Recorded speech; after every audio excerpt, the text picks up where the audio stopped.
recap, or shall I go for it?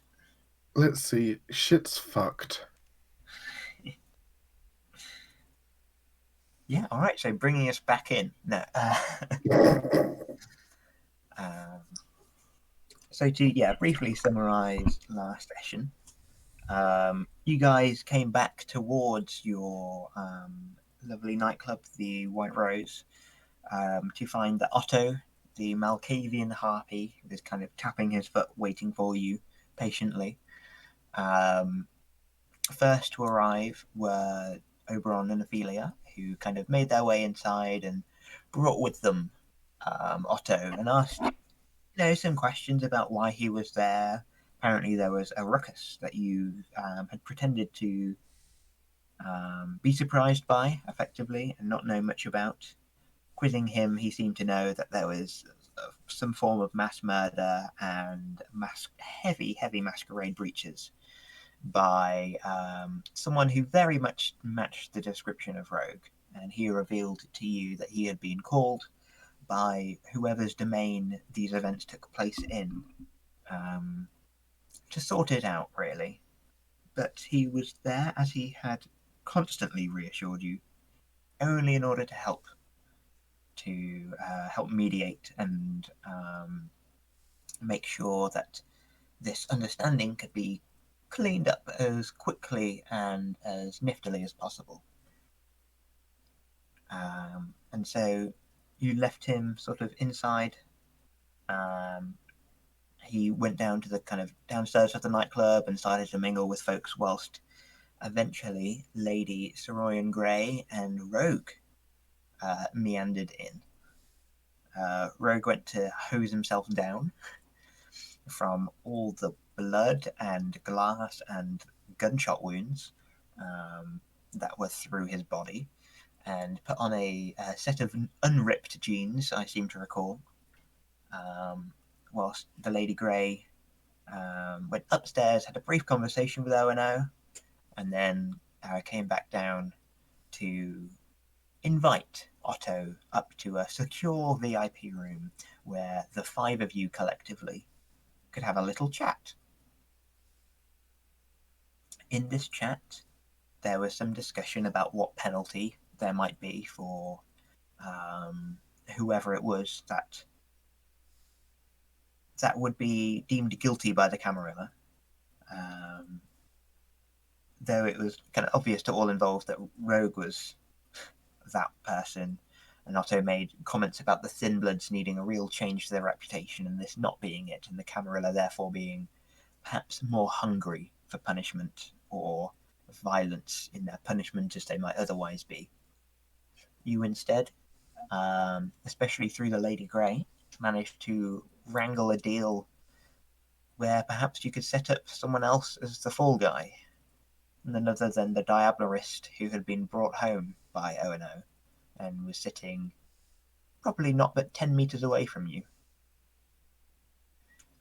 This seemed to go down well as Eagle, who's the Diablerist, and Rogue's sire, was fitting in both physical appearance and as a punishment. Diablerist mass murderer, it seemed to tick all the right boxes for a Malkavian harpy to try and get all the credit for. And as such, he sent for the sheriff, and three of you went into Eagle's room, I believe, to just kind of have a little chat and try and keep him company. He told you his story about how he and Rogue met, whether it was truthful or not. It seemed to be heartfelt, if nothing else, with dealing with the idea of motherhood and his mother and Rogue's mother and the chances there and their chance meeting. And Eagle seemed pretty pissed off about Rogue and what he'd done, how he had ruined his job, ruined his life, then been saved by him, and then came back a month later and ruined his haven, breaking off the door and claiming abandonment and all of this. Through that story, though, got to know him a little better, and ended up giving him one of your herdlings to feed from. There was a bit of back and forth, and eventually 3 of you left, which was the Lady Grey, Oberon, and Ophelia. And that's where we stop for the night. To have a little chat. And I believe Lady Grey was perhaps apologising for taking action without consulting the coterie and just making sure everyone was on the same page. But meanwhile, Rogue let slip that he wanted to be present for Eagle's, quote, last meal. And through this and a couple other hints that the situation had changed, this last one being by far the most overt, Eagle ran, leaping through the window, supernaturally leaping across the large street onto the roof of the building next to you. He fled the scene whilst Rogue plummeted to the ground, glass yet again through him, ankle broken as he crashes onto the ground, yet driven strongly by this terrific impulse, this compulsion that he has suffered to prove that he is the best, but still kicking through his veins even now. Whilst Rogue limped across, it was in fact Ophelia who ran, jumped, and leapt across, climbing vertically up the building, to the surprise of but a few onlookers, including the Malkavian Harpy. She went on a daring pursuit and ended up leaping and grabbing Eagle, saying that she just wants to talk, and talk they did. And in a perhaps a flash of humanity, sense of empathy coming over her, and as such Toreador are prone to, seeing that they are often the ones closest to humanity, and understanding the real saddening set of consequences that has been dumped in some ways upon Eagle, she decided that it would be best to let him go. That to lie and say that she couldn't capture him, and so she walked back to meet the rest of you, who were outside, I believe, apart from Oberon, who's currently trying to engage in either a premonition or meditating upon his premonition and wondering what it all means. But we will pick up in the action with Lady, Rogue, and Ophelia, all outside the street of your club.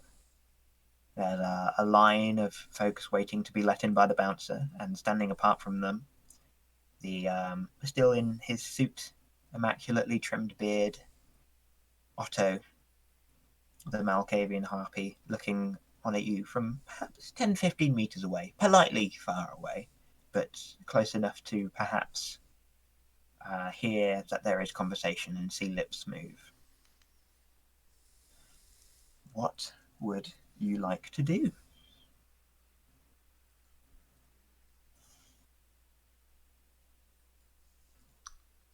I'm not sure.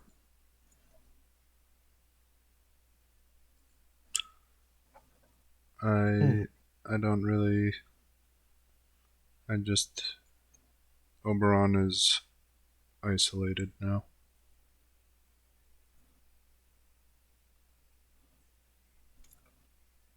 Okay.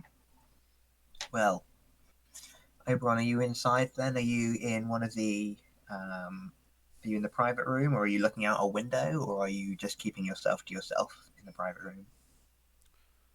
Yeah, I'm going to be somewhere. I can't go in the office now that the window's broken. It's too Yes. loud in there. I don't like the sounds of the streets. So, I'm sure there's another. I'll go to the blood room. Okay. So you start to walk down the stairs and the steps, and as you do, you actually see Jeanette start to walk up, who's the kind of in charge of your club in some ways. And as she sees you, she goes, I heard a smash. Is everything okay? Oh, don't worry about it, Jeanette. The less you know, the better. Just order a replacement window.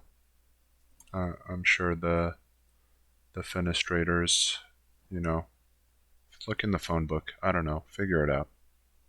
I will do, sir. Let me know if there's anything else, and she kind of steps out of your way. Oh, if you see that guy with the, did you see um, Eagle when I came in? He's wearing a hood. Not especially, no. I wasn't paying close attention. Sorry. Well, that's okay. He probably won't be coming back here soon. Very well. And Hey, she says, next I'll get time, right on it. get us shatter-resistant windows next time, okay? I will do.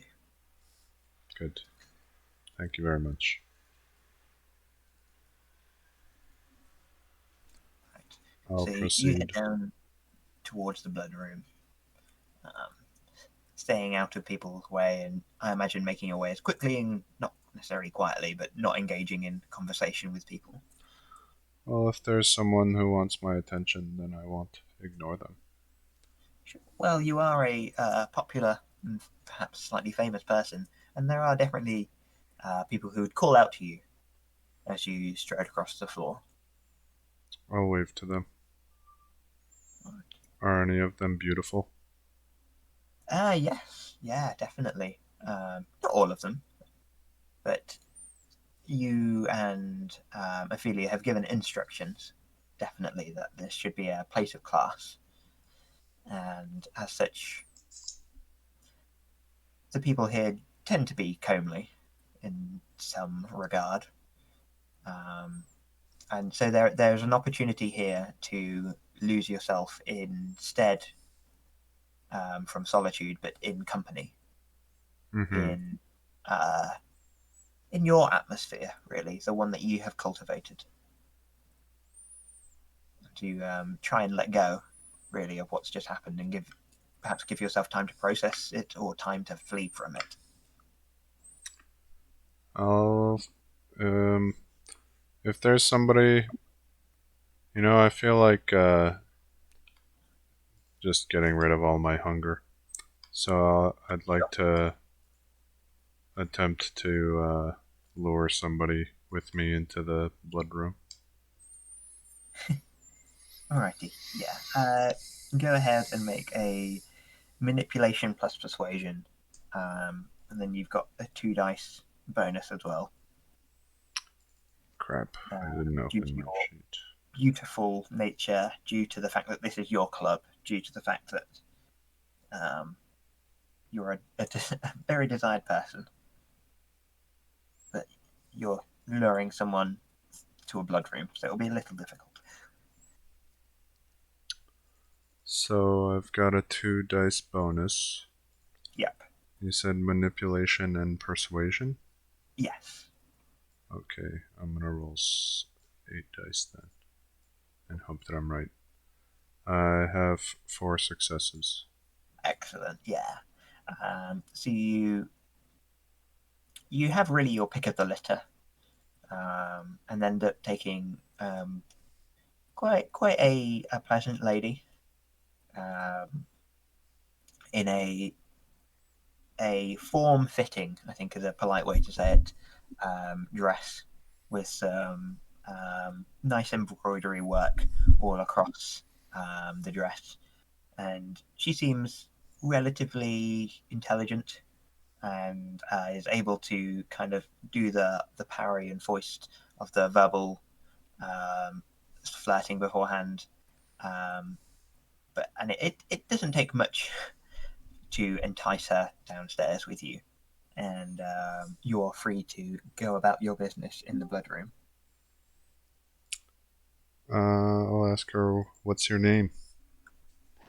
Uh, Her name is Audrey. Are you from around here, Audrey? Are you visiting? Oh no, I've lived here most of my life. Ah, how many of your friends are here? Well, currently 1, and she kind of puts her finger on your chest. Oh, But isn't that sweet? no, I'm here with a whole host of folks, really. Oh, well, lots of people are gonna miss you when you're gone, huh? I thought it was probably worth the opportunity. You're right. You'll you'll be celebrated when you're gone. I like Oh, to live in the moment, and I have the feeling you do too. oh man. Uh, I'll tell her. Let's live in the moment then, and then I'm gonna drain her blood all the way. All Yeah, the way. yeah, I'm gonna fucking put her to sleep. Okie dokie. So as you begin to flirt and entice and talk about living in the moment, you take her, you bare her neck, and your fangs sink into the veins. And as you do, you feel that euphoric rush of life, that euphoric rush of blood begin to settle within you, sating your desire. It's so tasty. It's so good. And with that rush just comes this feeling of ease, of pleasantness, of just almost catatonic euphoria. The idea of just lying down and lazing underneath the sun with not a care in the world. Um, and with this person, there is actually a a very strong resonance that you'd pick up for the time that you have until you next speak, basically. And Ooh. that resonance is, I believe it's choleric or choleric, depending, which would boost any celerity or potence that you have or would use as an FYI. Um, but as you continue to drain and take the last dregs of her soul really within you, as she begins to, instead of holding on to you in this embrace, she weakens, her fingers around your shoulders fall slowly, scraping against your beautiful shirt and falling limply to the side as you take the last of her. There's an end to the rush. Even she, a pretty strong woman, could only contain so much. And when it ends, they who are sated and desired. She's less beautiful when she's dead, when she's cold. And she kind of falls awkwardly to the floor, her hair now in disarray. I would please like you to mark 2 stains on your character sheet for murdering an innocent. And we'll get back to that at the end of the session and what that means. For now, though, you are happy to bring your hunger all the way down to 0.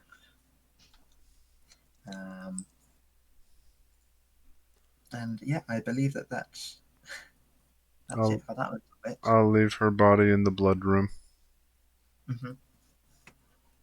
and then I'll just lay down on the couch. Alrighty. Well, I welcome, never leave Ophelia. you guys alone. That's all right. You've barely missed anything. It's only been Opherian. Oh dear, Oberon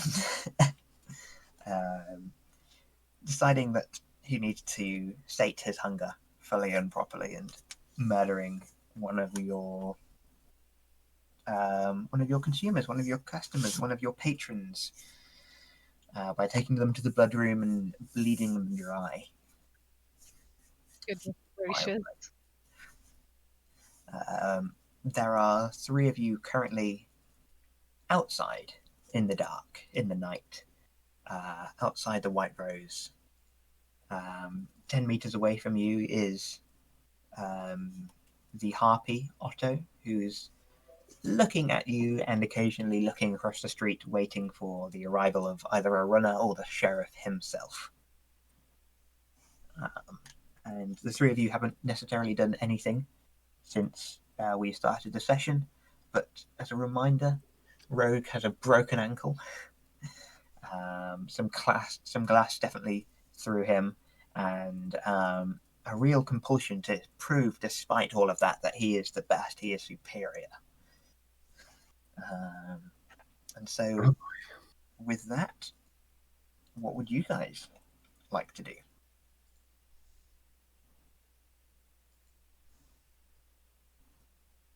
I just really quickly want to clarify.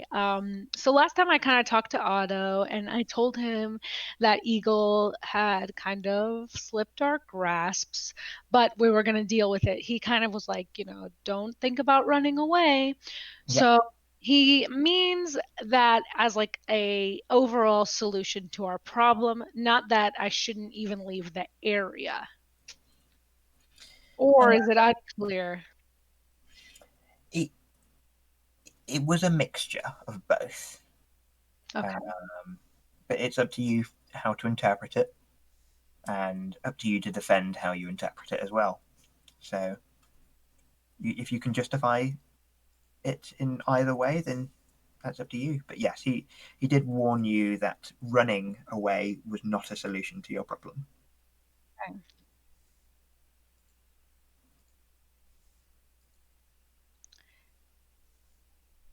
Okay, so I would kind of, I think I was the one who kind of went and spoke to him after the whole fiasco and running through the streets. So I would head over to Lady Grey and Rogue, sheepishly, and I would kind of tell them my interpretation.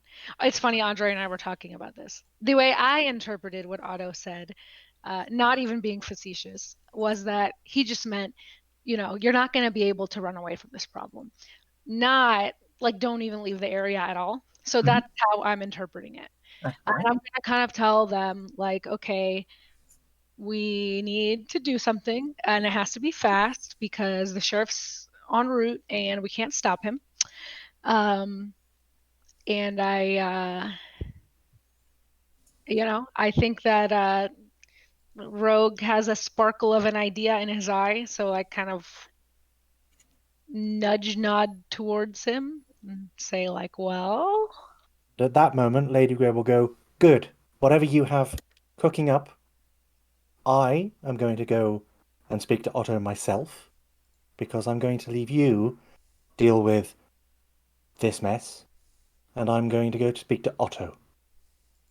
And she will walk in Otto's direction. Perfect. Okay, we'll deal with that in a second. We'll stay with Ophelia and Rogue for now. Yeah, so Rogue is literally fuming. He's practically foaming at the mouth right now. He is, he's got that low growl about him. He's practically more beast than anything else right now.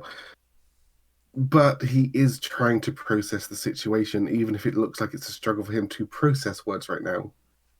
And he's now going to sniff the air, and I'm going to do a check to see if I can smell any oblivion or resonance that doesn't have any resonance, shall we say. Sure, go ahead and make your bloodhound check. So I believe that's what you're going for. Yep.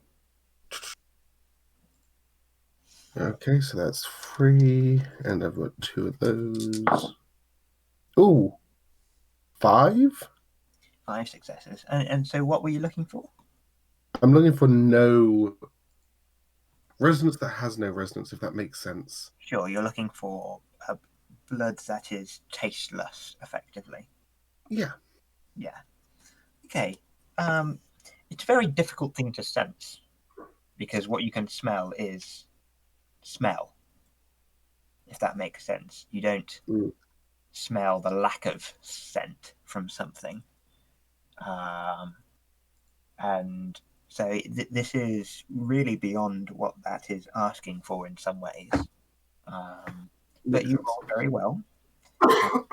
Should you wish to spend some time with this, you would be able to literally sniff individual people to find those who are senseless.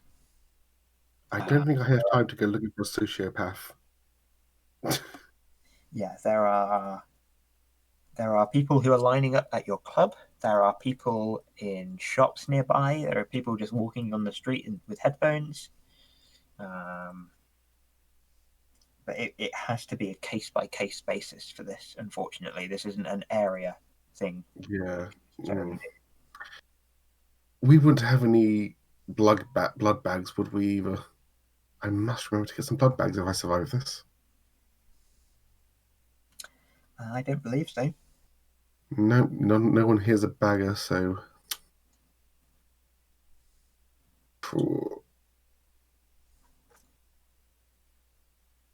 So we need I need blood. Okay. Tasteless, old, coagulated blood. And a body. That sounds like a morgue or a hospital with its own downstairs area. Yeah, I think we're gonna have to go on a adventure to find you a dead body.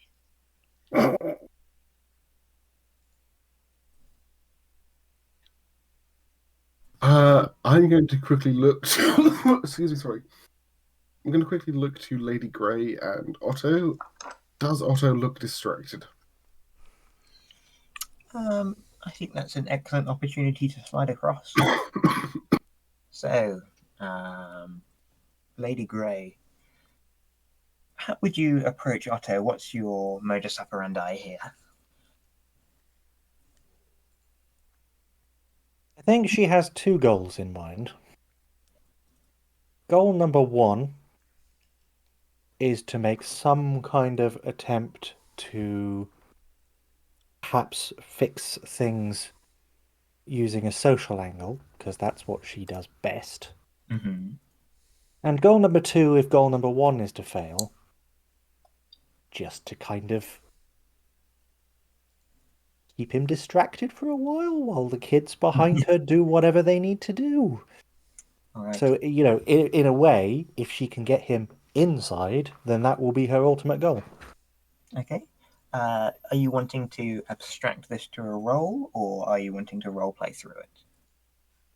I am happy to do whatever you want to do.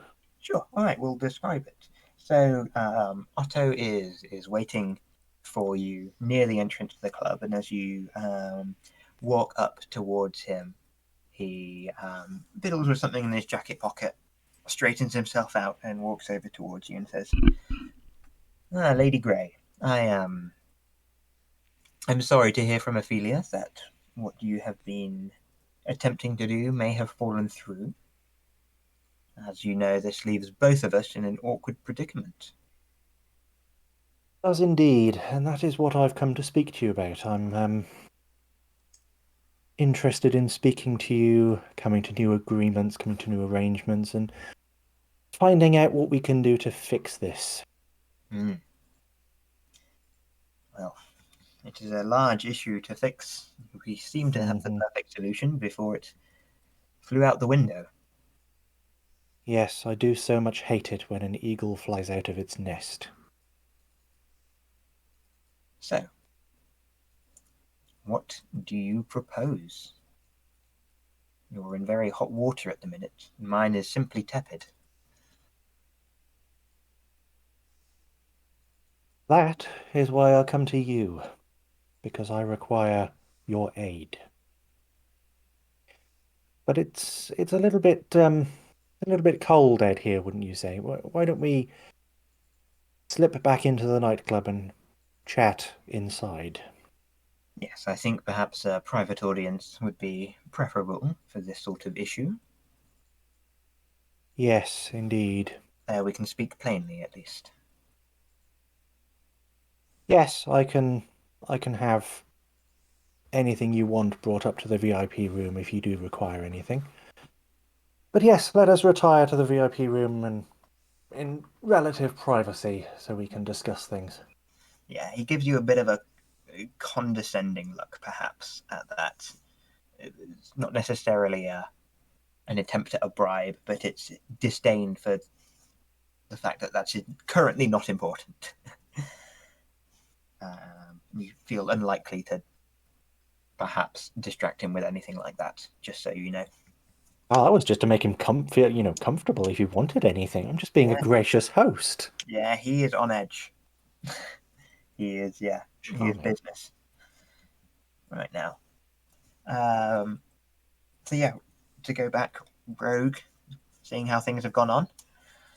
Lady Grey seems to um, lead Otto into the club. Seems to be fairly distracted for the moment. Brilliant. I'm getting one of the cars. Perfect. All right. So Ophelia, do you want to possibly get your brother, or are we just going without?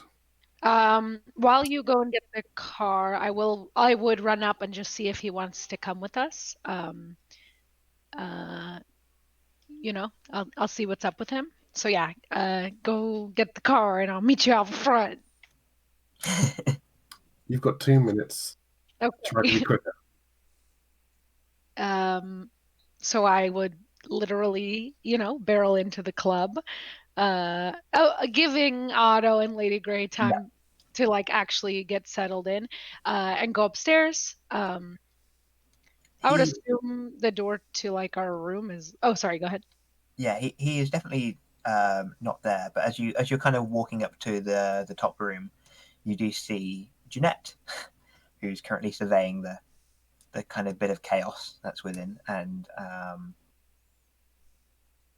yes, you'd see her as well, even as you pass Lady Grey and Otto.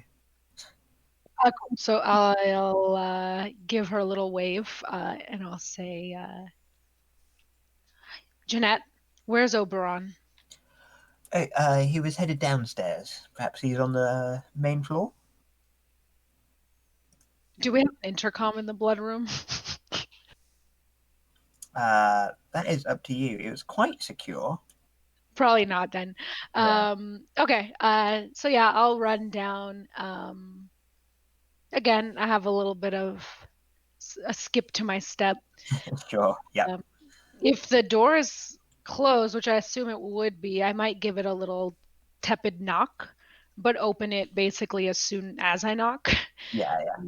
and poke my head in. Um, is the dead body there?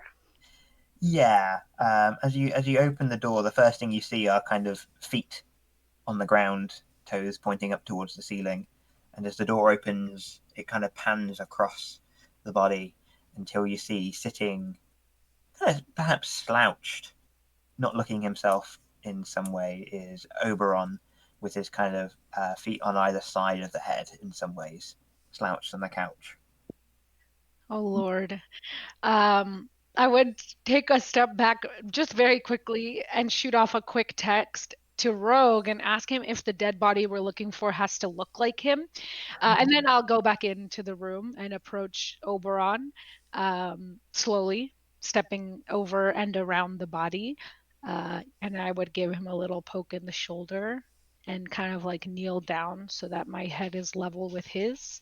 Hmm. Um, what uh what happened here, Oberon? I don't know. I just wanted to drink blood. But all all the way? Yeah, it was an experience. How do you feel? Wistful. Do you want to come on an adventure with us? Yeah, sure. I'll reach out and wipe off some of the blood from his mouth, and then wipe it on the lady's body.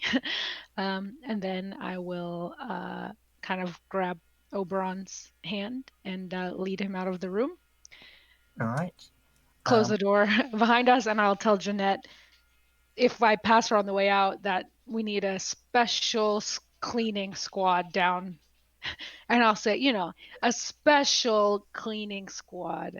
And, if you're not going upstairs, you won't see her. If you're just heading right. Oh, okay, sure, cool, that's fine. Okay, yeah. All right. So you head out, and I think around this time, Rogue's got the car out. What car is it, out of interest? It'll probably be the fancy one because that'll be the first one he saw. So, Lady Grey, what's our fanciest car?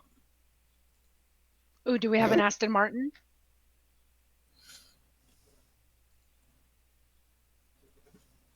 Yeah, she'd probably have an Aston Martin. Yeah, boy. With ponderous regret. Is All right. that the thing you want to destroy today? Oh, Today I want to destroy an Aston Martin. Well, not my money. Right, this body, where? It doesn't need to look like me. Where is it? Is there any blood? How long has it been dead? yes. Oberon. Well, that's besides the point. But yes, there is a kind of freshly dead body. Oh, but it will probably be bloodless. I don't know how it works if it's explicitly entirely bloodless, so that probably doesn't help us, does it? Oberon, I don't give a fuck if you murdered somebody right now. Please tell me you're a messy eater and there's some blood congealed on that body. Possibly. I don't know. Let's run. Let's check. Fuck. I guess I should have checked. I'll stay with the pretty car. Why don't you go and check and see if it fits your needs, and then if not, we will very quickly run off to the morgue. Yeah, sure. So Rogue's going to run down to the... I'm assuming you're going to have mentioned it was in the blood room. Yeah. I'll tell you where it was. So Yes, just Rogue's going, or Rogue and Oberon? I don't see the need. Okay, yeah, I was just clarifying. All right. So Rogue races in, heads downstairs, opens the door. Same corpse. There's a little bit of blood that is being wiped across her dress of this tall brunette. How would you go about examining the body, or what are you looking for? I need to know if her blood has lost its resonance yet. So I guess it'd be a bloodhound. Yeah, sure, go for that.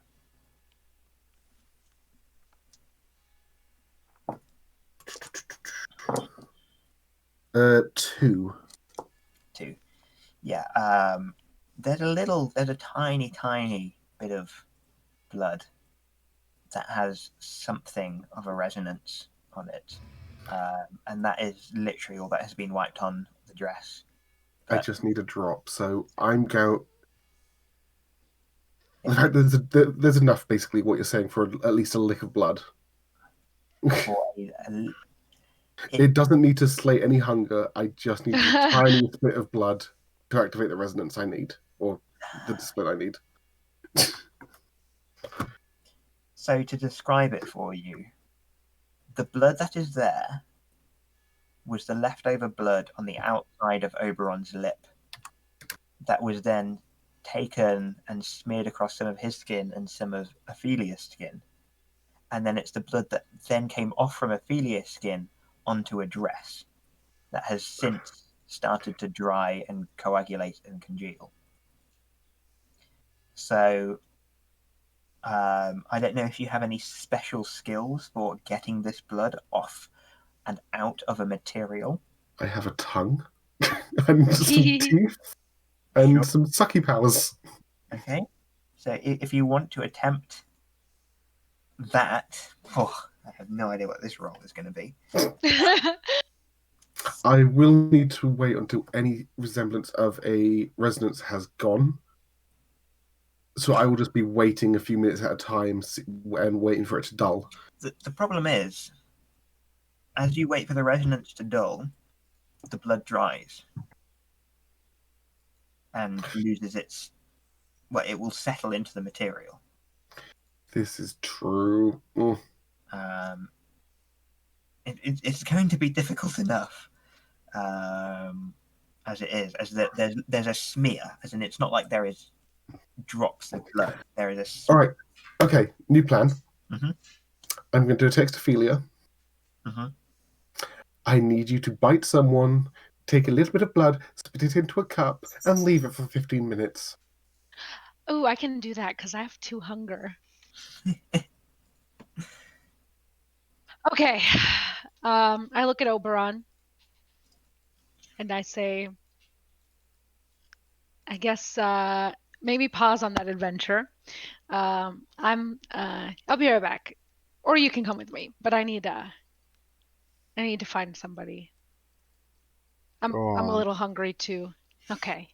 I'm assuming at this point the club, if I'm understanding the time of day correctly, we should have patrons. Oh yeah, definitely. Perfect.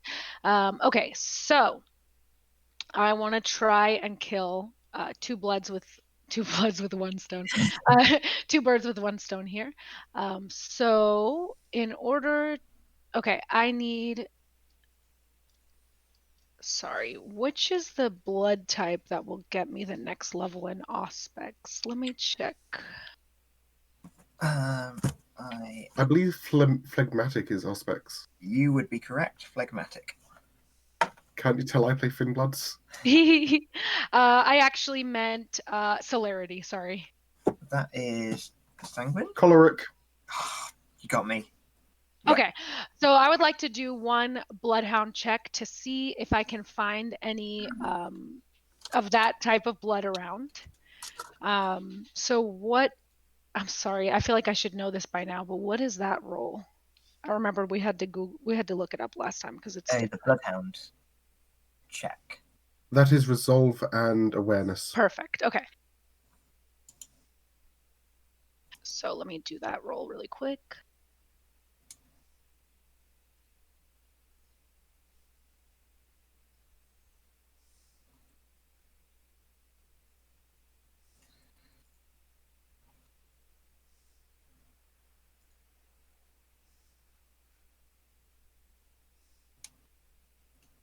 Okay, I got 3 successes and a possible bestial failure.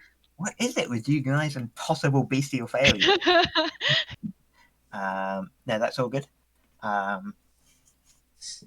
You, with your roll, managed to hunt down that sense of this more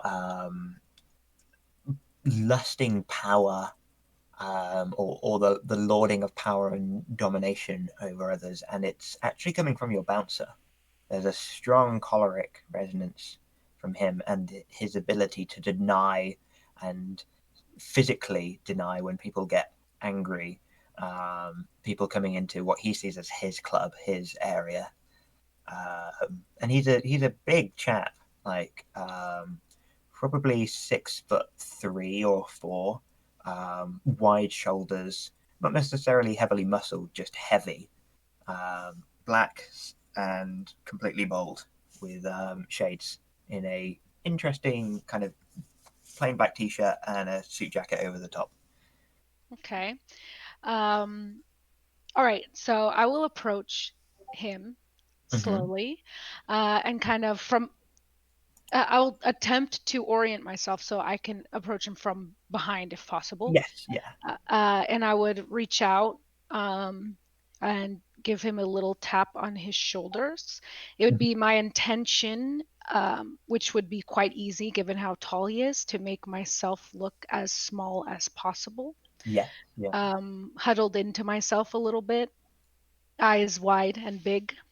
And I would kind of look up to him and say, you know, you look like just the kind of fella I need right now. Do you think you could take a little break from the store and come and help me with something? It kind of turns around, takes you in, and you see his eyebrows raise a little bit, and his head just tilt back in recognition. And he says, "Oh, hey, miss. I suppose I could. Yeah, Kyle, would you mind watching the door for me?" And the other guy kind of nods, and he makes a a silly gesture in some way of picking up like the bollard that holds kind of the I don't know what you call it, the tape that makes the lane, and he kind of picks it up in one hand and shows his strength and moves it down. And he kind of says, "So you want to head inside, or?" Yep, I could just use a man with your strengths for just a few moments, if you wouldn't mind. Um, if he's wearing a watch or something on his wrist, I would hook my finger in it and kind of drag him after me as I walk towards the back. Right. Otherwise, I would just let him follow me. I'm not going to do it to his belt. That's a little bit too forward. Yeah, he Um, he has a watch, but it's underneath his suit jacket. What he does have though is his like ID lanyard.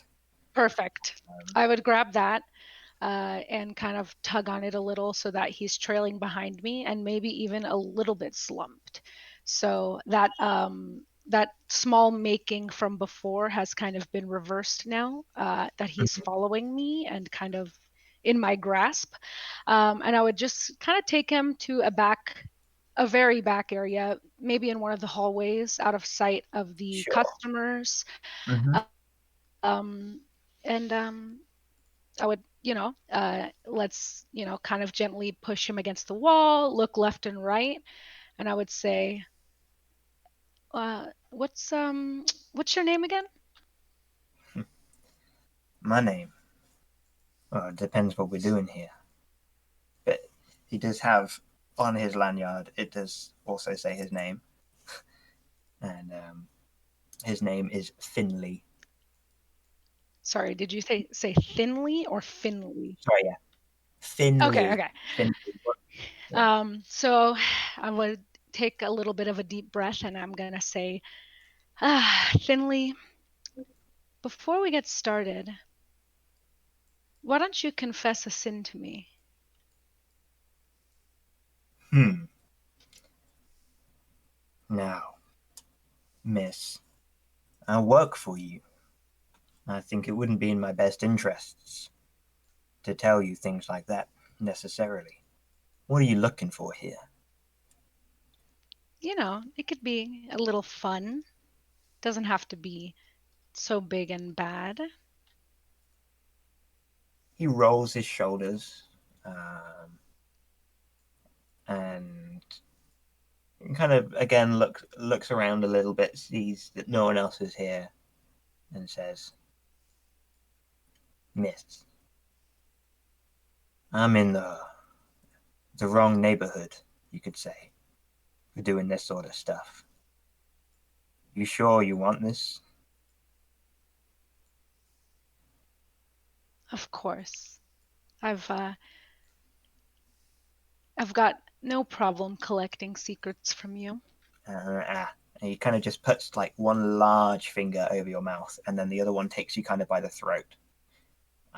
As he sort of gently, as in it's not painful, but he lifts you up off of the ground and begins to start to make out with you, but him very much being in control.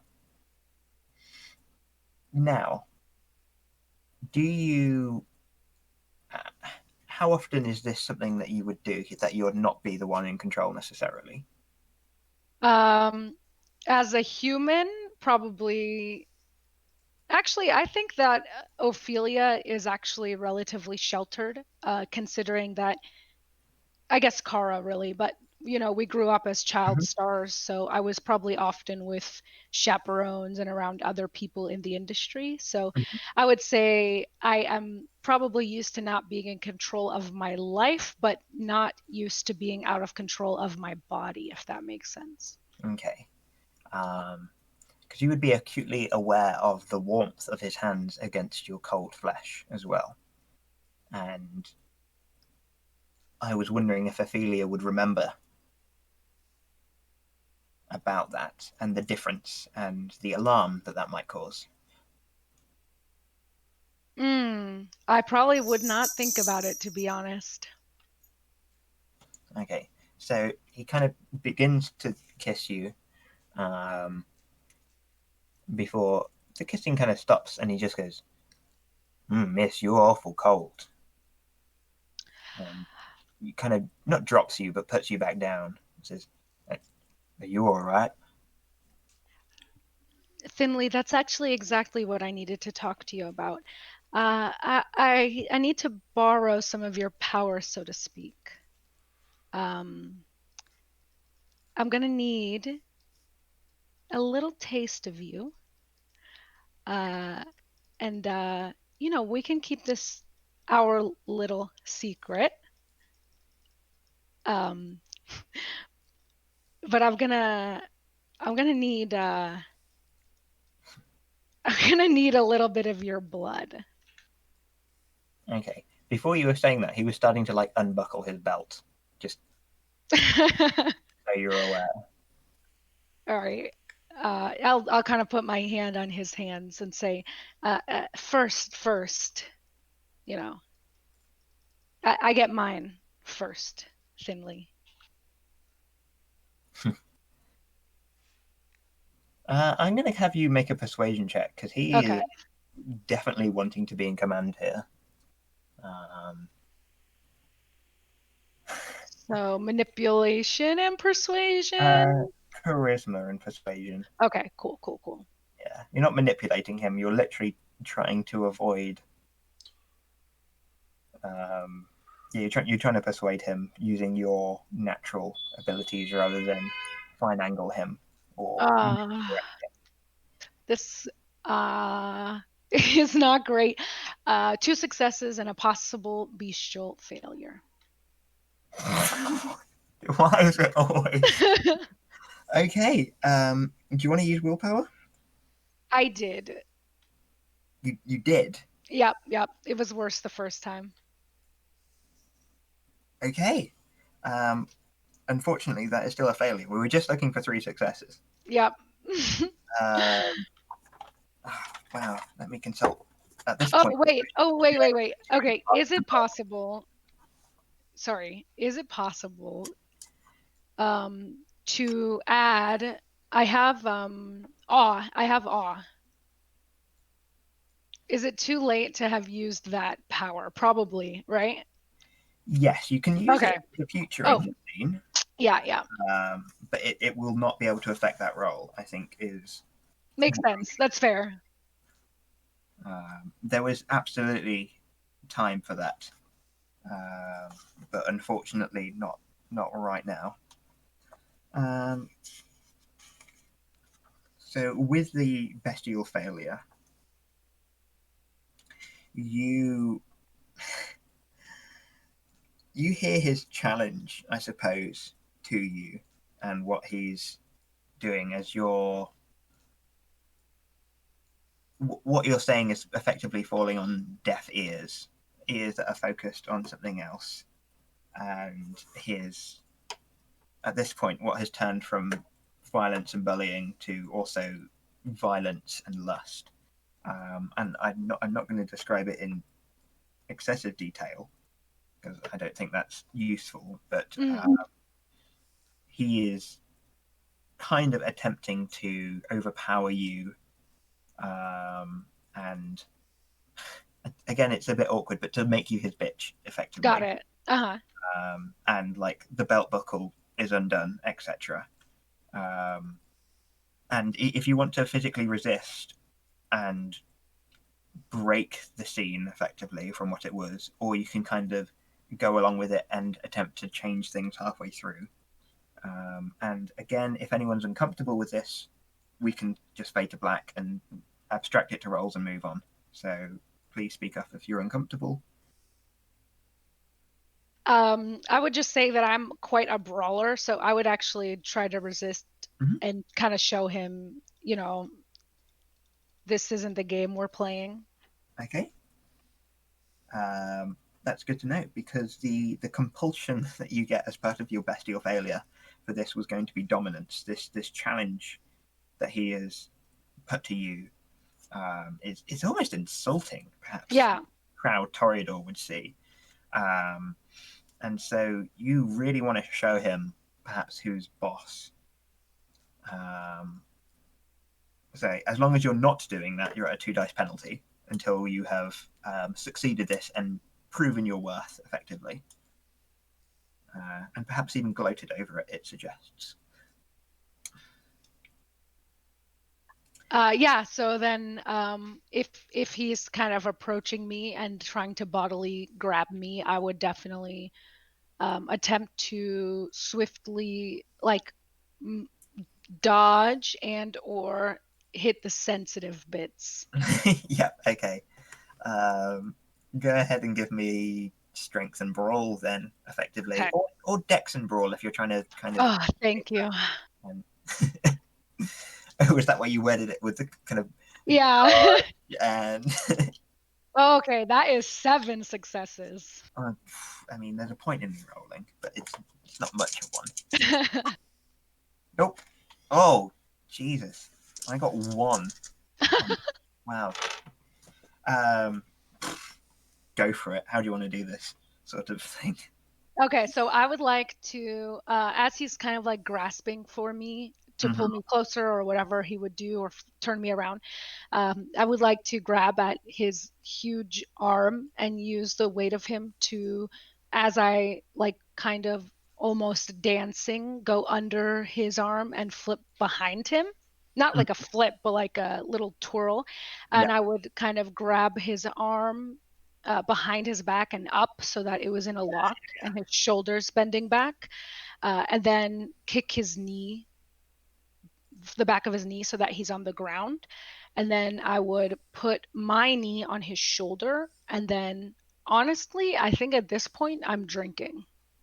Sure. Okay. So this move works especially well given that kind of his trousers are slightly down as well. And so he's already, as soon as he's moving and you spin around behind him, lock him up and kick him down, he tumbles quickly. And like has to turn his face quickly to avoid breaking his nose on the ground. And that nicely exposes the neck as well. And you are free to feed. Perfect. So sorry, is there, what do I have to look at my predator type? Or no? You have it here. Oh, Yeah. perfect. So yeah, I'll feed just enough. I don't want to kill him, even though he's whatever. And I have 2 hunger. I like to feed enough to just get rid of 1. But then I will also remember to save a bit for Rogue. Sure. So yeah, and then I'll make sure to kind of close the wounds when I'm done, and then I'll kind of push him like with a heavy kick to the floor, and honestly just walk away. Yep. And I would tell the other bouncer to go and actually I won't say anything. I'll just head over to Rogue. I wasted enough time with that guy. Sure. Yeah. He's a big man. He can take that amount of blood out from him, and he'll be a little groggy and woozy, but it won't affect him too much. And so you kind of leave him there, crumpled in a heap, but I believe very happy due to the nature of the pleasantness of the feeding from you. So perhaps he'll change his ways in the future, but I doubt it. Yeah, probably not. But yes, you can slake a hunger, and you've got effectively a mouthful of blood ready in your mouth, I'm presuming. Yeah, let's say I'll just head to the bar, grab a little glass, and kind of let it trickle out, spit it out. Yeah. And then I will head back to Rogue. Okie dokie. I just very quickly, sorry to break it. So does that mean now I can spend my experience to get the next level? Yes. Perfect. That's exactly right. Yeah. Perfect. Cool. All right. Yep. So I'll head over to Rogue. I'll hand it to him. The moment you walk through the door, Rogue, unaware you've already spat it into a cup, is just going to use telekinesis to fly a fucking red solo cup towards you. I'll Yeah, like put my hand up and stop it, and then just push out my glass to him. Just so you're aware, I'm making sure I'm on the same page as you. You're outside the front of the club, right, in an Aston Martin. No, he went back to the blood room. Oh, okay, phew. Yeah. Not more magical creatures. Nobody saw a freaking red solo cup fly across the parking lot. Yeah. Yeah. All right. I hope this is enough. We have to let it. I haven't let it sit for 15 minutes because I haven't had 15 minutes. But here you go, bud. Yeah. So again, telekinesis. We'll use it to bring it to him because he needs to be knelt by the body right now. Besides that, I now have to wait about 15 minutes for it to lose all its resonance. So I don't know what you want to do in the meantime.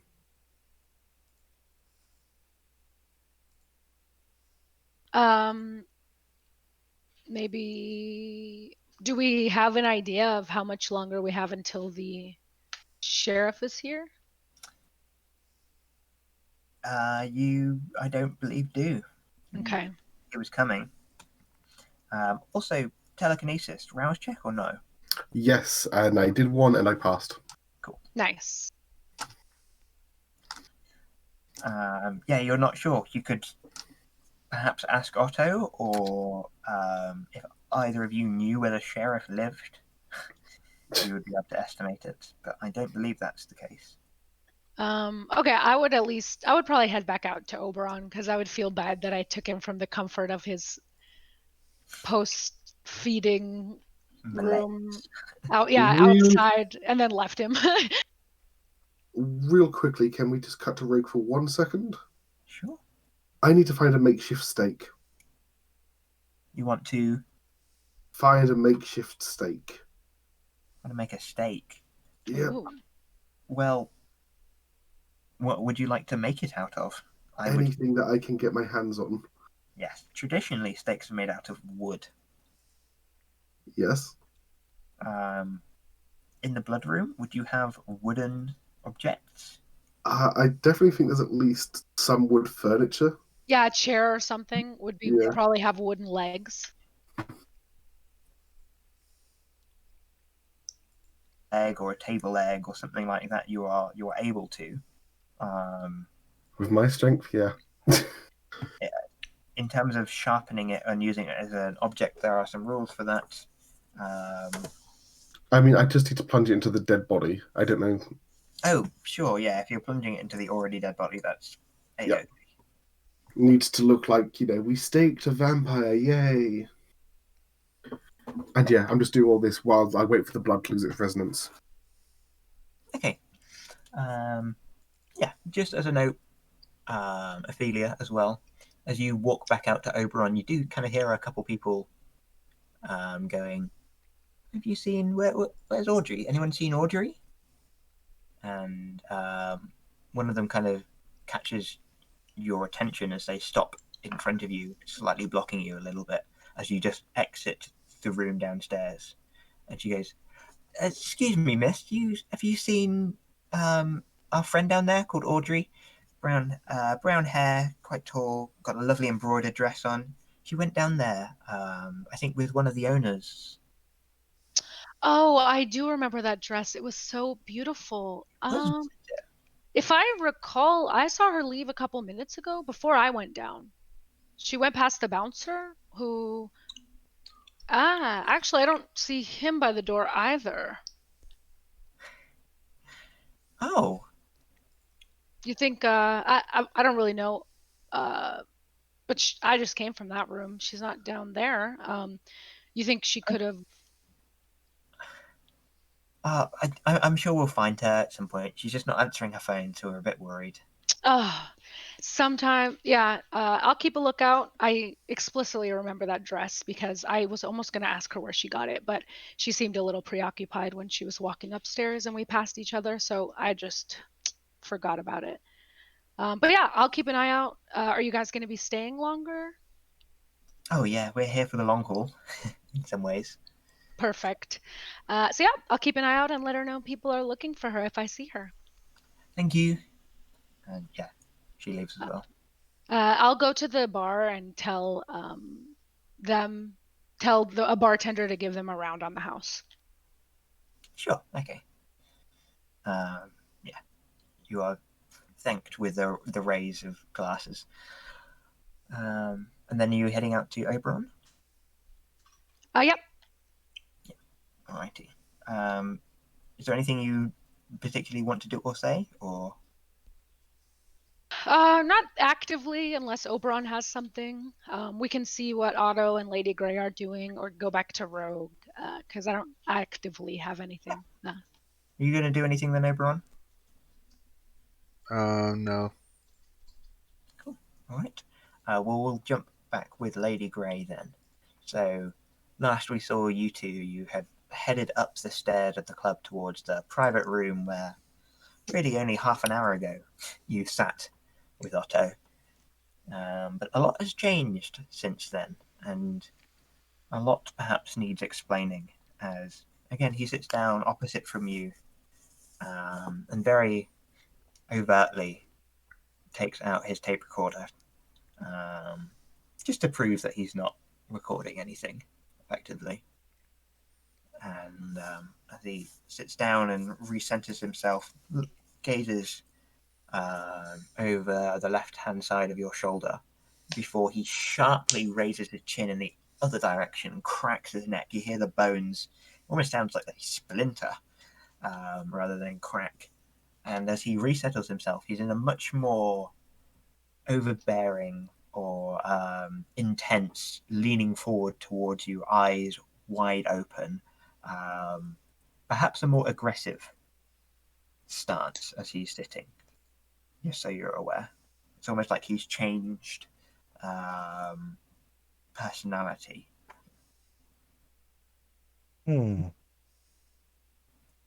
Interesting. So, Otto, what options do we have? Well, the only option it seemed that you had left you, and now you're left with not much. Let me tell you how things appear from my perspective. I am invited to attend your club after someone matching Rogue's description committed mass murder and broke many, many of the tenets of the Camarilla, which I am sworn to uphold, protect, and devoutly do so. When I arrive, I am bribed by the sire, and though this is not uncommon, the bribe is a failure. You ask me for aid, promise me things about a diablerist who I have not seen nor heard of, and just as I call the sheriff to come and investigate, Rogue goes into his room and the diablerist escapes miraculously. The Lady Ophelia is unable to track them down, and so I am left with nothing but a broken promise. Tell me, what options do you think I have here apart from the truth? Yes, it doesn't look good, does it? Not for you.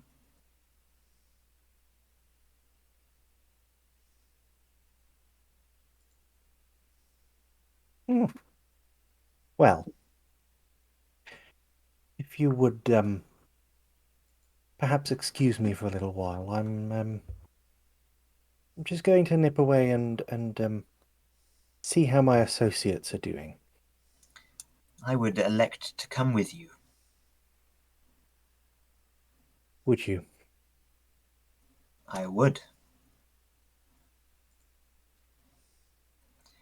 These nights have been dangerous, and already it seems one vampire has slinked away, out of the reach of the Camarilla for now.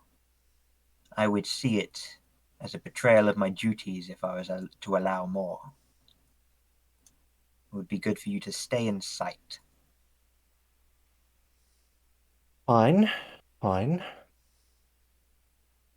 Then I have things to attend to with my associates, and I suppose you can join me as I go and speak to them. I will be no bother. Good. That's all I can ask of you. So if you stand up and leave, he will follow. Awesome.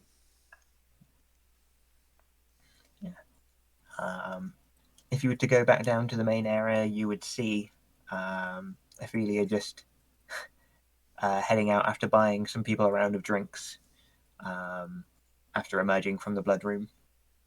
So you're not sure if people are still in the blood room or if people are outside. Where would you go? Probably outside. She likes to avoid that room. Wise. So, treading out into the lamplight of the night underneath the stars, you see your Aston Martin, which is currently pulled up outside the club with Ophelia and Oberon within, currently in silence. Why do you two have one of my nicest cars in front of the club? Don't assign this to me. I didn't pull the car out.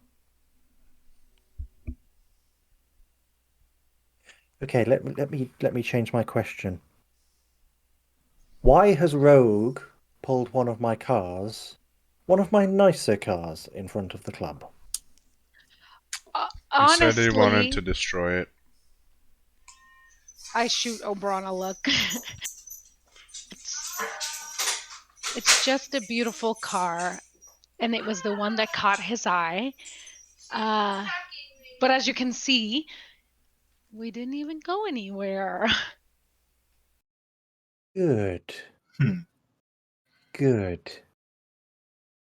I One, because Otto would be unhappy, and two, I would be rather unhappy if my nice car were to go anywhere without me in it. I give the car a loving little pet.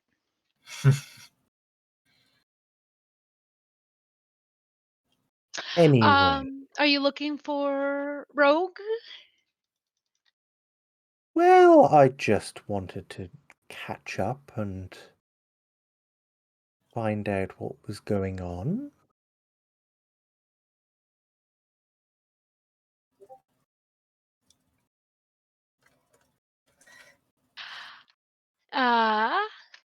Well, Oberon and I really I just needed a little, brother sister time. So we came out here to sit by this car. There's been so much going on lately. It's a little overwhelming, especially when you didn't even get to have any fun. So we're just bonding out here. Rogue's taking care of business. He's uh, being a good little guy. Let me text him, and see if he can come out here and meet us. Yeah, yep, I'm gonna do that. I'll just walk away to the corner and kind of start texting Rogue.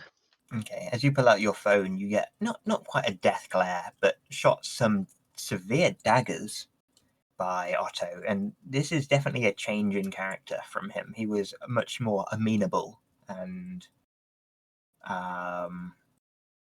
gracious, perhaps, and now he is, yeah, he's staring some daggers at you, and is a more foreboding presence. As I walk away, I will give him the shortest of a sheepish head tilt, a sorry smile, and continue on my way. And then I'll just text Rogue and I'll say, like, hurry with whatever you're doing. Gray plus auto outside. Not Nice. Awkward face.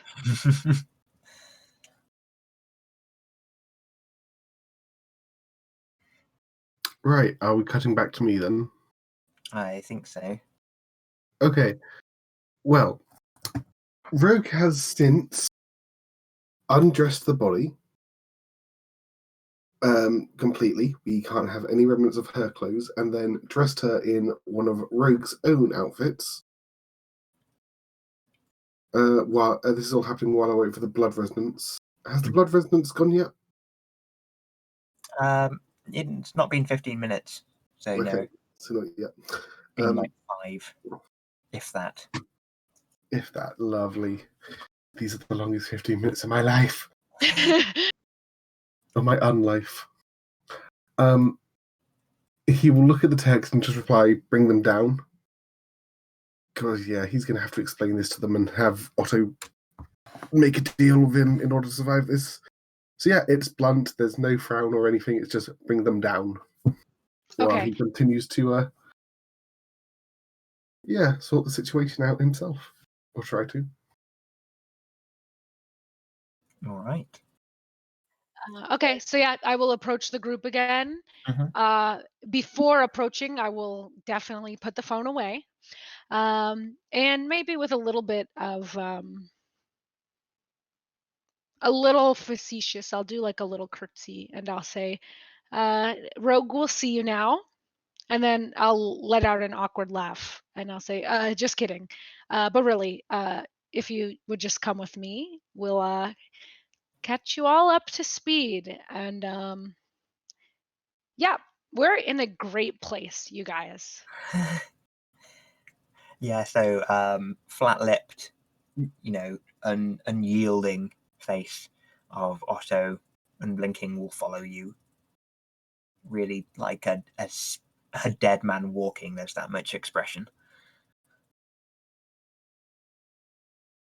All right, I will go ahead and lead them down to the blood room and once again do the knock immediately to the door opening.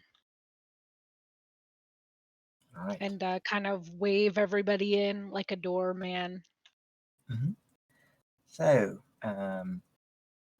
just as a refresher, should we have you guys describe the blood room? Oh, fuck. It is that you are in. And I don't know who wants to take the lead on this, but perhaps more Rogue's domain than anyone else. Mhm. Sorry, what are we describing? Just the blood room, just to get it back into everyone's mind. So the blood room is exactly what it sounds like. It is a room that is just decorated in fluorescent red lighting, giving it that really, blood aesthetic. There's one side, there's a bedroom to the back that has its own shower ensuite, and Rogue's bar to the other corner, which has the doors leading outside to the, I'm going to say parking lot, but it's where the deliveries go. I can't remember what the name is. Yeah. Loading bay sort of thing. Loading bay, that's the one. And yeah, there's blenders and mixologist stuff and 4 fridges all labeled Rogues, do not touch. There's various chairs and sofas. One of these chairs is now missing a leg and leaning very awkwardly. Yeah. The leg can be found inside the dead body that is dressed as a rogue. Yeah, I think that's enough for me to describe. Okay, yeah, so you guys go in. Would you sit down, or is everyone still standing? I Lady would Grey just is plop very, down. Sorry. very definitely standing up. No, that's fine. I would plop down immediately on the closest, most comfortable chair and kind of just sigh deeply. Right, and Oberon, would you sit as well, or are you standing? I don't want to go downstairs. Oh, so I were would you have staying? I would have followed them, and then when they weren't paying attention, I would have just fallen behind. All right, so you wouldn't have come down to the blood room at all? No. No, so you're still in the main area of the club then. Mm-hmm. Good to know. All right, and Rogue, are you standing over the body with kind of leaning on a chair leg, or are you? I'm kind of like Slav squatted next to the body. With a a cup of blood in your hands, well, a Yep. glass. I also want to point out Rogue is wearing the dress. The beautiful embroidered dress? Yep. Nice. There'll be reasons to why shortly. And you are pretty much immediately asked them, as the stern voice of Otto simply commands, explain yourself. Right, okay. So, dead body. Nothing to do with me, by the way. That one wasn't me. Don't know where that came from. Blood, no resonance. Ashes. Oh no, we had to kill Rogue. He got beheaded. No, he's a pile of ash. Win-win, everyone thinks I'm dead.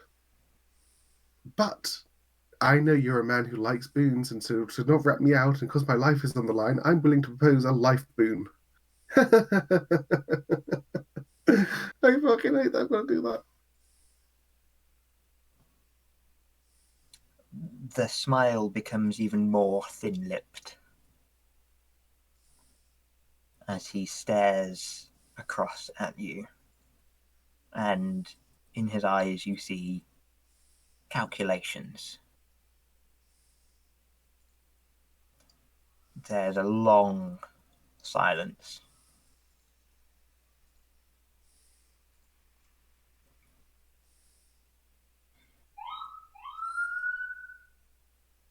And the police turn up.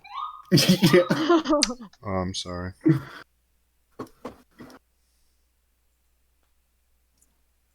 I believe that it is in the best interests of the Camarilla for this sort of foolishness to end. Though upholding the masquerade can be a game of sorts, that is only when it is played by skillful players. You, boy, are not a skillful player. You have not lived long enough. You have not learnt enough. And so, it is the Camarilla's duty to instruct you so that you learn. Do you understand? How am I to learn when you're going to kill me? Death isn't the only option, and you are not the only one who needs to learn. Fine, you know what? If I live, fine. I will take whatever punishment you want to dish out. But my offer stands. A life boon. In return, Lady Grey goes scot-free from all of this. I take full responsibility.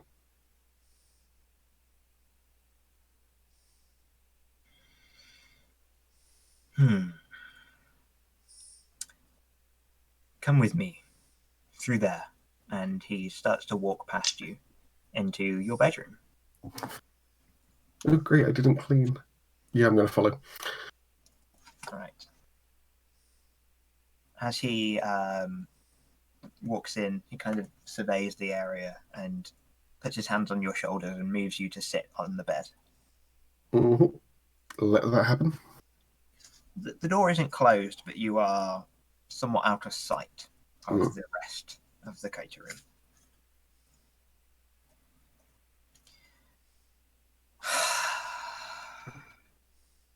Do you know what I am, child?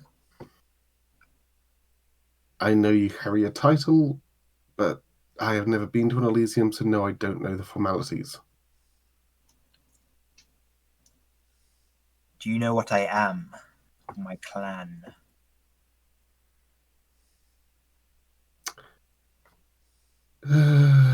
Do I know? I cannot remember if I would know. Perhaps in the stress you can't bring the words to your mind. Yeah, Rogue's is kind of just... His face just looks vacant, and he just clearly has no idea. Okay. In that vacancy, can you please make a composure and intelligence check? Oh, yes, I can. Is that with blood die? Oh, yes. Yeah. Perfect. That's a 2 success. That is a success, is it? 2. 2 successes. Okay. Yep. Sorry. He begins to monologue rather than talk. I am Malkavian.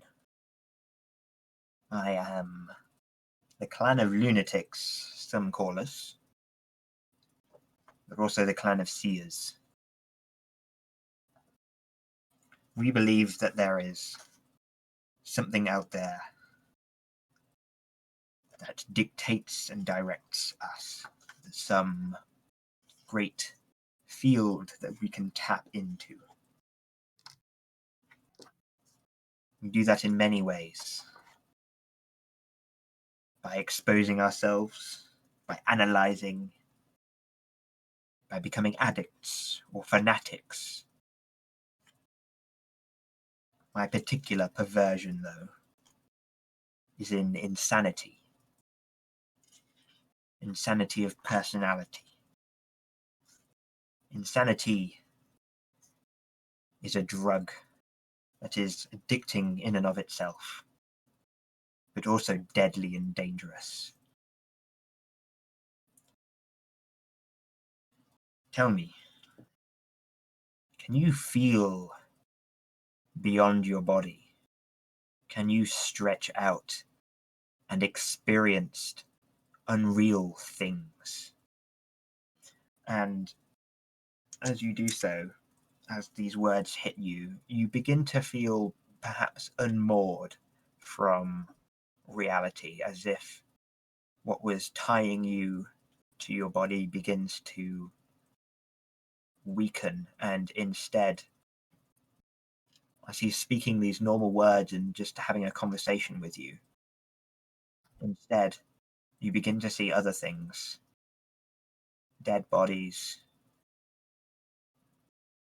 people you've killed, people you've been afraid of in the past, people you love dead.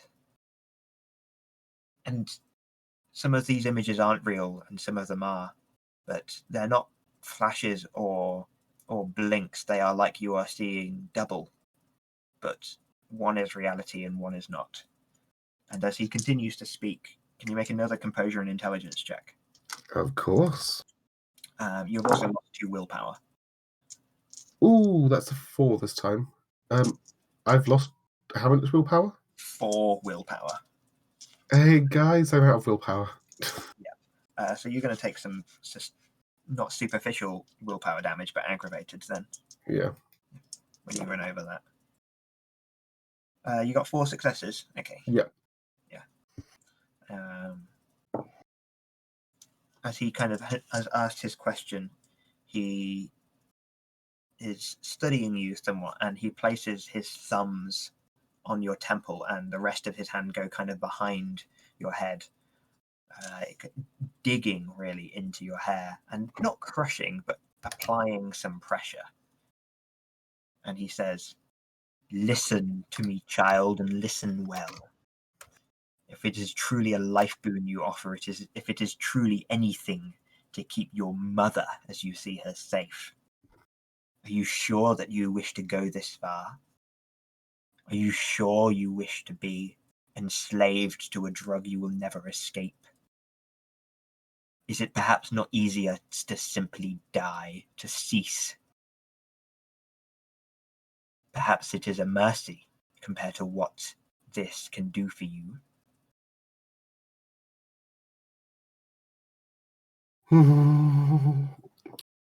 Yeah, once more tears are going to be rolling down his cheeks. But he just simply nods. "Then, dog, sit here and stay here."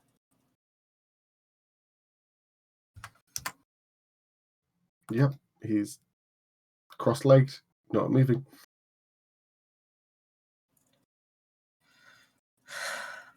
Otto stands up, turns around, and closes the door behind him.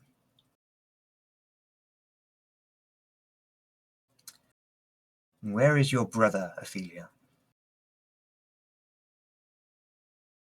I think he is upstairs. Do you want me to go fetch him? He should be down here soon. The sheriff will be arriving. Mm. Why don't you leave Lady Grey and I alone for a minute and go and find him? Yes, sir. And then I'll leave and run upstairs really fast. All right. So you leave, the door slams shut behind you, Mhm. and Otto turns to Lady Grey. Truthfully, he is yours, and I cannot take him away from you. The sheriff may, but I cannot. If I protect him, you will lose him nonetheless. This is my only offer. The other alternative is a defense of your actions in the court of the Camarilla against those whose wills are much less flexible than mine.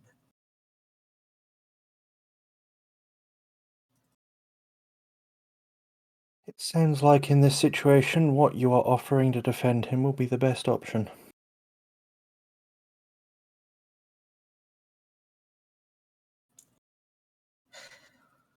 You will have to say goodbye to him. You know this.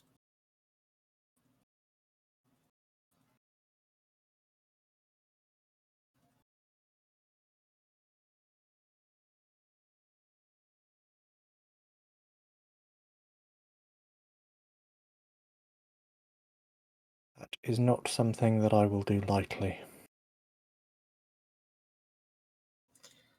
I would then advise you to take all the time you can. Speak to him now.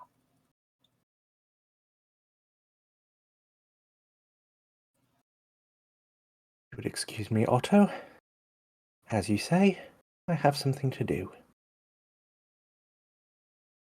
I hope it goes well. And as you leave to the bedroom, he also leaves to give you as much privacy as possible and would guard the door on the other side.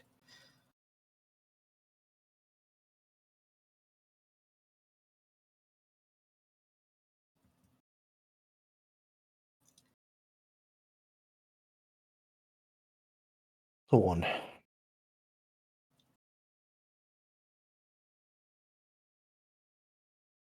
Am I still having these illusions, not illusions? Can't even say that word correctly. No. They've gone. In which case, yeah, the moment Lady Grey walks in, eyes will dart to her then. Weak smile.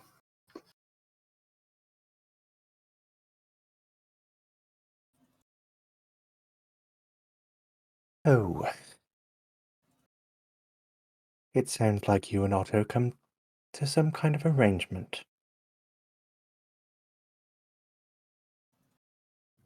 It would seem so.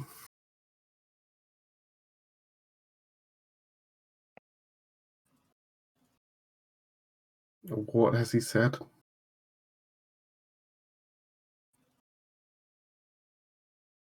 The time to say goodbye. Hmm. I'm sorry.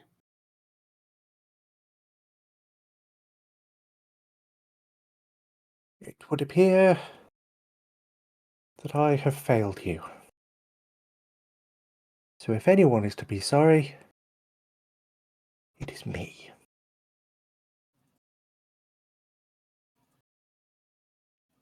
I made a promise when I gave you a home. I would keep you safe and protect you from this horrible world. And I have Well, failed to do that. well, you know what you say. You can't control a bruiser, and I guess in some twisted fate, that's what I was meant to be.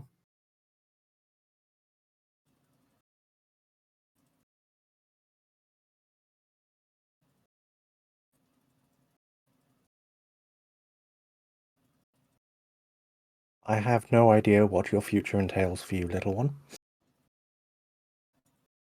It won't be pretty. I can see that much already.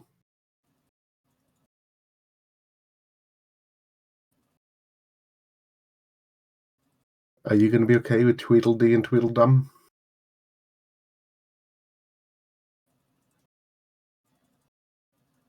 I will have to be, won't I?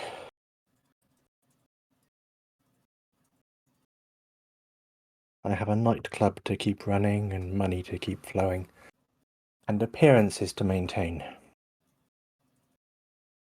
Rogue is at this point just going to shuffle it over and just kind of lean against Lady Grey.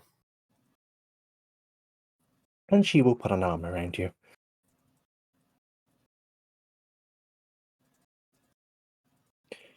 I always did know our time would come to an end at some point. I just didn't think it would be this soon, little one. I always imagined one of us going with a stake in our chest. In some versions, it would be you that got staked, and then I would just devour your soul and become a Ventrue and live happily ever after. And he gives a cheeky smug smile. Ugh. Yes, see, in my version of that story, it's you with the stake in your heart and me staying a Ventrue and becoming all powerful and fantastic and brilliant. And in some ways, I've, met some of those dreams. Mum, can you just promise me one thing? What is that, little one? When you do become Prince, and I say when you do because we both know that you're not going to stop until that's the case, continue to save some Thin Bloods for me?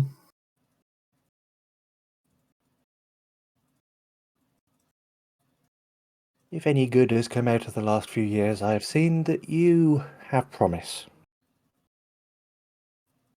So yes, I will do what I can. Rogue's going to smile. He's going to remove the rosary beads that he has wrapped around his wrist, and he's going to pass them over. Now, these are rosaries he's never taken off the entire time anyone has known him.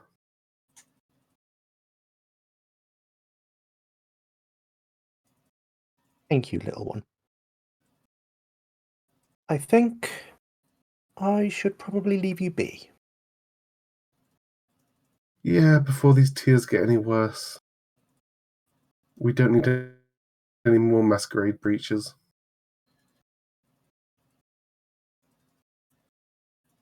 Look after yourself. And with that, she will leave the room.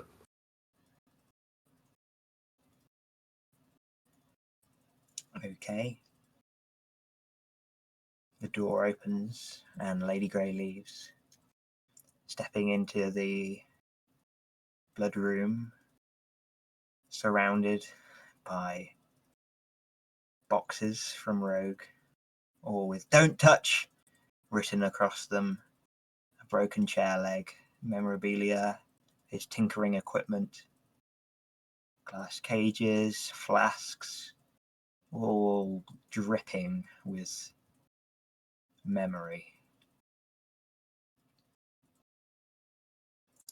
The body in the middle of the ground, his perhaps last antic, as you know him.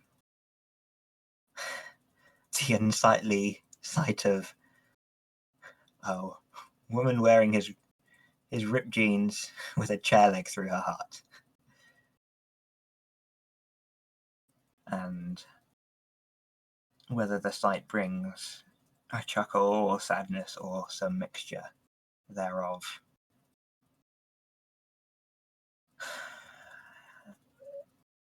the moment can't last forever.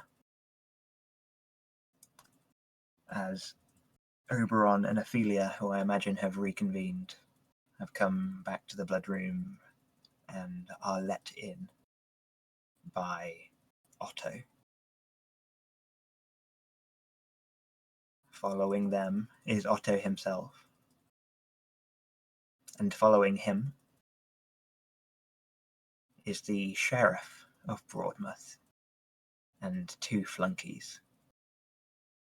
The Sheriff himself is a perhaps 45-year-old white man in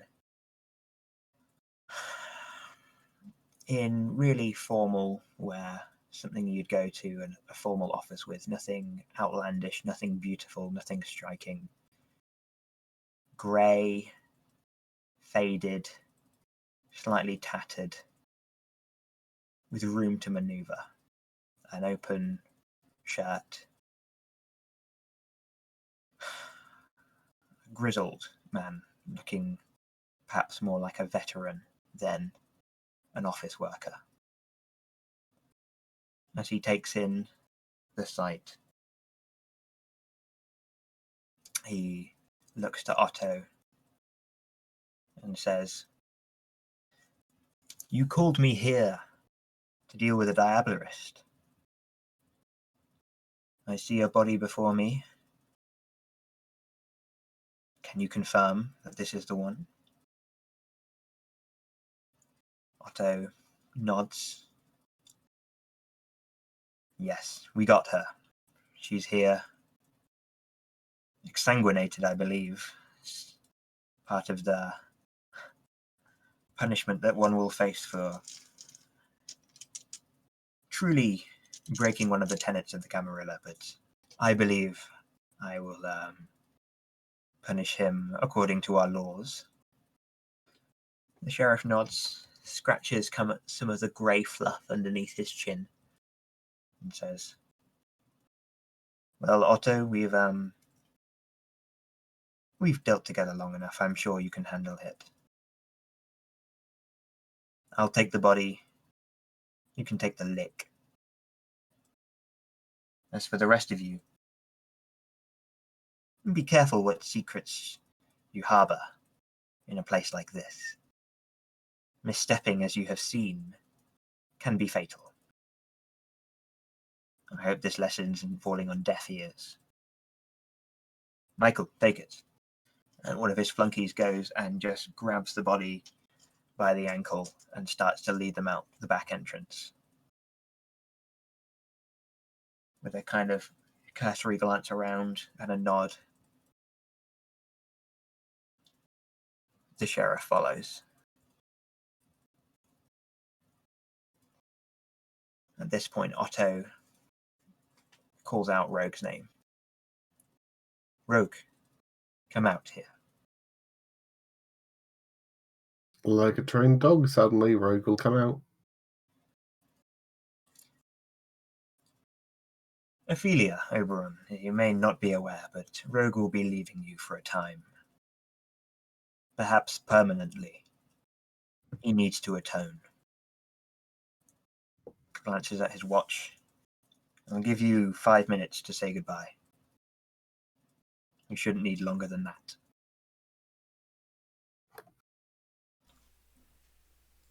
Yeah, I would step forward and like ruffle his head hair. And then I would say, "I hope it's not too terrible where you're going." And then I would just step back.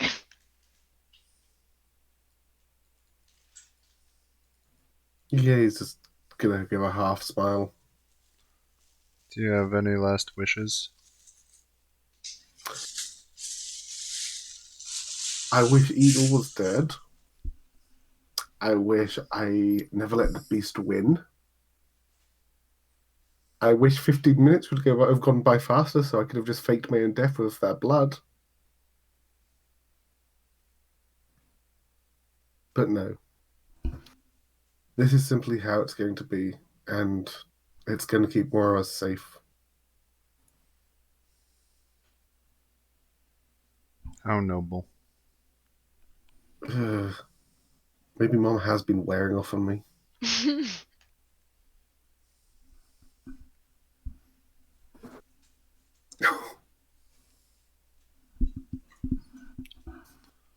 Next time I go on a rampage, I'll think of you. Please, make sure to murder someone in my name.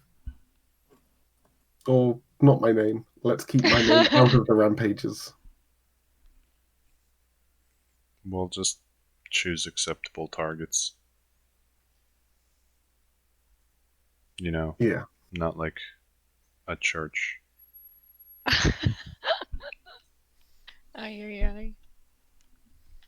I don't know. I think attacking a church would be a great way to honor my name. Well, we'll make sure the church is full of pedophiles or something first.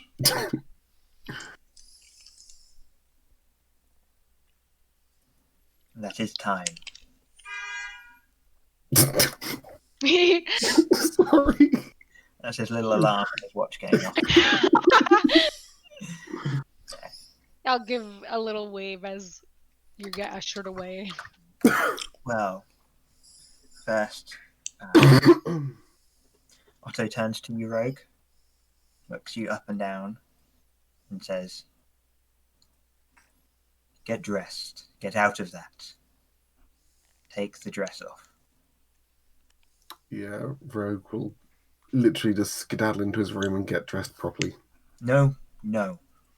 Oh, Take the dress off. Do you know what tabula rasa means? no. It means blank slate. That is how you are going to leave this place and be remade, remodeled. Rogue will take the dress off. And the rest. You know, maybe Final Death was better. Gonna take the rest off. Now you can leave. Doing exactly as told. All right. So he points you out your own rear entrance. And before he leaves, Otto looks to the rest of you and says, "I hope our future meetings will be more amicable. Good night to you all." Good night, Otto. I will bow silently. And he walks out through the doors, out the rear entrance, with a guiding hand on Rogue's shoulder, leading him away into a car, and drives away from the White Rose. Out of sight, but assuredly not out of mind.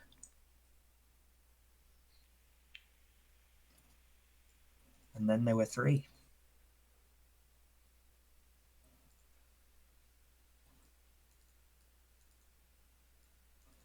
Wah.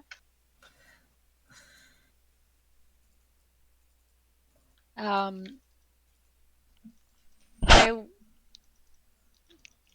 bet Lady Grey is very upset. Oh wait, is she's still down there, or did she come up when they were leaving? All with you, all in the same room, all in the buggy. Ah, okay. I wouldn't say that then. How is Lady Grey looking though? Is she? Wow. Yeah. Yeah, she's probably visibly shaken.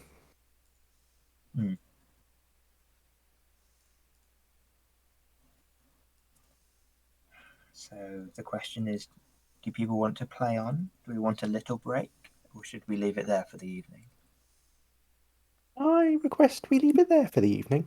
Yeah, I think it's a good stopping point. Emotions are high. Yeah. Yeah. I wanted to leave space in case you were wanting to talk immediately, but if that's not the case, then I would love a break because that was heavy. Yeah, I don't think it's possible to change tune at this No, point. Yeah. no. Oh, Rogue. I'm so sorry. Me too. Um, I'm more worried about how Lady Grey's going to go on from this. yeah. Yeah, no more little one. No more little one. Aw. No more mum. Yeah. We will. Whew. Right, yeah, we gotta move on with the the plot, the main story. Yep, that was a derail. Yeah, just side plot to kill a character and then move on. Um, yeah, so next week I would advise if you want to play Rogue to bring along a new character. Right, so this character's called Bandit. um, yeah, and we'll fix. I've got lots of ideas of how to introduce things, and there may well be a period of downtime as well, so that people are aware. You get back to running your club for a little bit and out of the mire that you find yourself swamped in. Um, yeah, experience points. Sounds silly, but Rogue, you can have as many as you want. It won't matter. Right. If that's the case, I would like to diablerize the Valkavian and take 5 million experience points, turn the car around and come back. Yep. Yeah.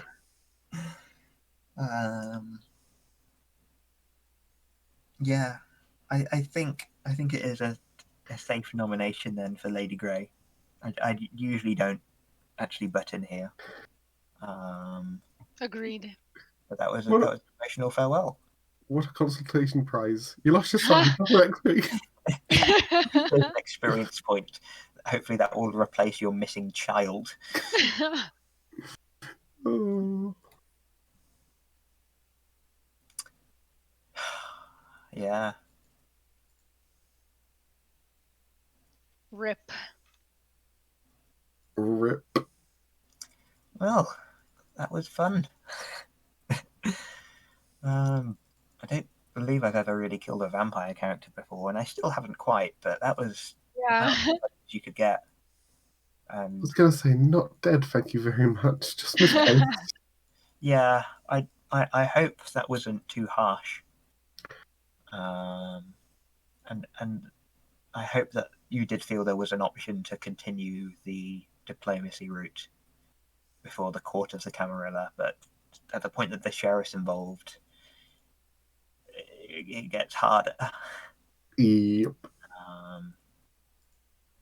To the point that it was pretty much if you go for that and you don't absolutely ace it, Rogue is probably dead and Lady Grey's facing some severe repercussions as well.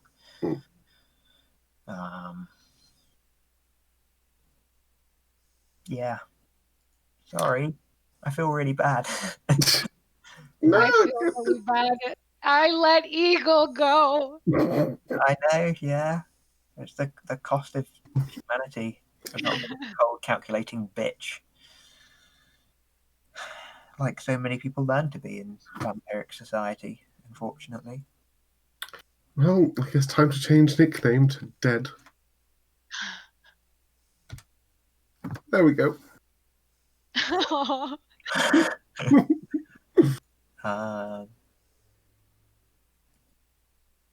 Yeah. Sorry to Oberon. You got a bit of a not as much screen time this session as well. No worries. But Not to be the kid that asks for homework, but Wasn't there a discussion about him killing an innocent lady to be had? Oh, yes. Yes. Stains, remorse, that sort of thing. Killing people is an effective way to reduce your humanity, basically, as the murder of another one, especially in such a personal and intimate way of effectively drinking their soul, can cause you to start to lose your bearing on humanity and morality, and it's really becoming just another death. It's just becoming just another death, and people and life starts to lose perhaps some of its spice, some of its oomph. And so when you take acts that incur stains, like breaking your convictions or chronicle tenets or murder or more extreme things, there is a chance that your humanity goes down. And if I continue to explain this for long enough, I'm sure I will get to the correct page where I can then tell you what to do. And lo and behold, I have. So you got 2 stains, I believe, from that murder action. I just needed to feel something. Aw. Damn it. So, do you know how you mark those on your sheet? Just put it under notes. Okay, yeah. So, what's your humanity currently? 7. 7, yes. So, what you do, you'd kind of check 2 boxes on the right. So, the 3 open boxes would be kind of checked. So, not filled in, but just checked because this is a session by session thing. And at the end of a session, you would roll a number of dice equal to the unmarked and unfilled dots on the tracker. So for this, it would be 1, because you have 7 filled in and 2 that are checked. And you simply roll that many dice, and if you get any successes, you remove all the stains. And if you get 0 successes, you remove all the stains and decrease your humanity by 1. That Okay. makes sense. I lost my humanity. Okay, so you roll 1 dice, you got a failure, so your humanity goes down to 6, but you wipe all your stains. Now, the difference between humanity 7 and humanity 6 is really not so much. But it's the start of a path that only really goes down. Just so you're aware. And so there's a reference page on page 237 if you want to read. But mechanically, I don't think anything has changed pretty much.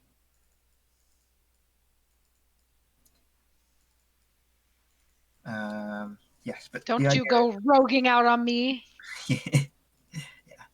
The idea is that the lower your humanity is, the more open boxes you have to deal with your stain, so it's less likely to go down further. Cool.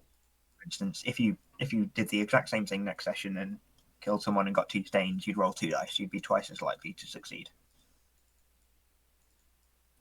Yeah, I think that's it for the session. Thank you very much Thank you. for coming. I hope it was enjoyable, despite being perhaps not so much a laugh out loud session.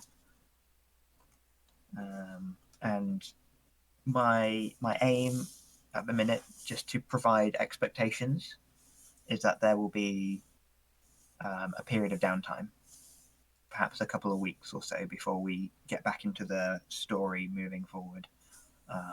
I'm more than happy to do a scene in the aftermath, though, immediately, of course. But yes, it will give us some time to introduce whoever Rory brings to the table as well. There are loads of options for that, Rory, so feel free to ping whatever over to me. Mm-hmm. Had a couple ideas already. And it turns out, wise to prepare. All right. Yeah. Good job, guys. Have a nice weekend. Thank you. Same to you. And Thanks, I'll everyone. hopefully see you all next week. See you guys. Adios. Bye. See you.